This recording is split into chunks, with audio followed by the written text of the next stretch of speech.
Simple egg fried rice தாங்க, வாங்க பார்க்கலாம். ஹாய், இன்றைக்கி வந்து எக் ஃப்ரைட் ரைஸ் தான் பார்க்க போகிறோம். ஜஸ்ட்டு எக்கு அண்ட் மசாலா, ஒரு ஆனியன், கொஞ்சம் பச்சை மிளகா, க்ரீன் சில்லி, அவ்வளோதாங்க. இது போட்டு ஒயிட் ரைஸ் போட்டு மிக்சிங் தான். ஒரு சட்டுன்னு இன்ஸ்டண்ட்டாக செய்கிற ஃப்ரைட் ரைஸ் தான். வெறும் ப்யூர்லி எக் ஃப்ரைட் ரைஸு. இதுக்கு வந்து ஒரு பாத்திரத்தில் எண்ணெய் வச்சு கடுகு கருவேப்பிலை போட்டுட்டு, அதுக்கப்புறம் ஒரு ஆனியன் நல்லா கட் பண்ணிவிட்டு அதை வந்து நம்ம போட்டுக்கிறோம்.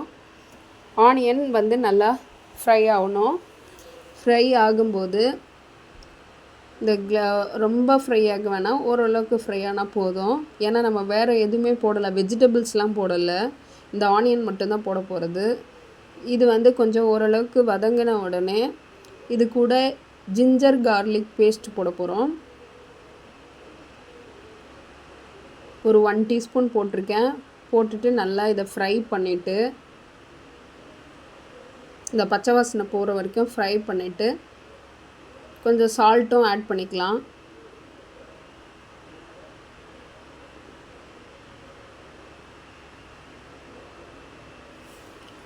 மத்தியானம் சாப்பாடு வடித்தேங்க, அந்த சாப்பாடு வந்து மீந்துருச்சு. ஸோ அதனால் இந்த சாப்பாடை வந்து எக் மசாலா ரைஸ் மாதிரி நம்ம செஞ்சு கொடுத்தோன்னா நல்லா சாப்பிடுவாங்க, அந்த சாதமும் வேஸ்ட் ஆகாது.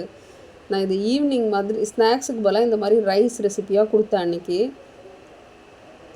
இப்போ 3 எக்கை வந்து உடச்சி ஊற்றிருக்கேங்க.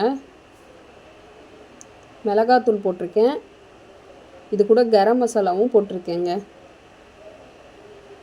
மஞ்சத்தூளும் அது கூடயே சேர்த்து ஆட் பண்ணிட்டேங்க.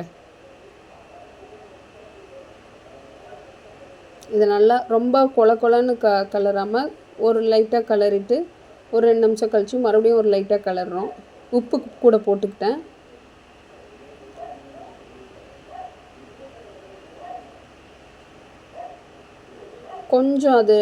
கொஞ்சம் பாயில் ஆனால் கொஞ்சம் பபுளாக இருக்கும்.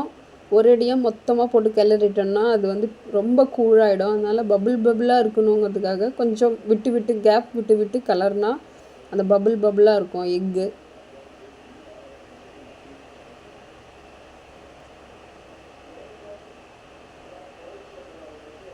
சாப்பாடு போட்டுக்க வேண்டியதாங்க. நான் ஒரு பிளேட் சாப்பாடை போட்டுட்டு நல்லா கலர வேண்டியது தாங்க. சால்ட்டு வந்து நம்மளுக்கு தேவையான அளவு நம்ம மறுபடியும் செக் பண்ணிவிட்டு சால்ட்டை பார்த்துட்டு செக் பண்ணிக்கலாங்க. உண்மையிலே நல்லா இருக்குங்க. சிம்பிளாக நம்ம செஞ்சோன்னா செம்மையாக இருக்கும். ஸ்பைஸியாக எக்கோட taste and spicy taste with rice, salt, இவ்வளோதாங்க. நம்மளுக்கு ரொம்ப ஹங்க்ரியாக இருக்கும்போது நிறைய செய்யணும்னு ஆசை, நிறையா செஞ்சு சாப்பிட்ணுன்னா, ஆனால் செய்ய முடியாது. இந்த மாதிரி சிம்பிளாக வந்து நம்ம சாப்பிட்டுக்கலாங்க. டைம் இருக்காது, இந்த மாதிரி இன்ஸ்டண்ட்டாக ஒரு எக் ஃப்ரைட் ரைஸ் செஞ்சு சாப்பிட்டுக்கலாம்.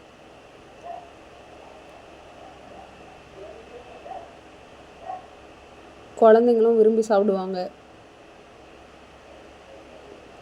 இது கூட நான் கொத்தமல்லி, ஒரு பச்சை மிளகாய் கட் பண்ணிவிட்டு அது கூட போட்டுடுறேங்க. அப்படியே மேலே தூவிடுறேன்,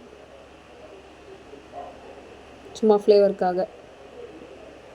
போட்டு ஒரு கிண்டிட்டோன்னா நம்மளுடைய எக்கு ஃப்ரைட் ரைஸ் இன்ஸ்டண்ட்டாக ப்யூர்லி எக் ஃப்ரைட் ரைஸ் தாங்க இது. நோ அதர் வெஜிடபிள்ஸ்லாம் ஆட் பண்ணல. இது உண்மையிலே நல்லா இருந்துச்சு.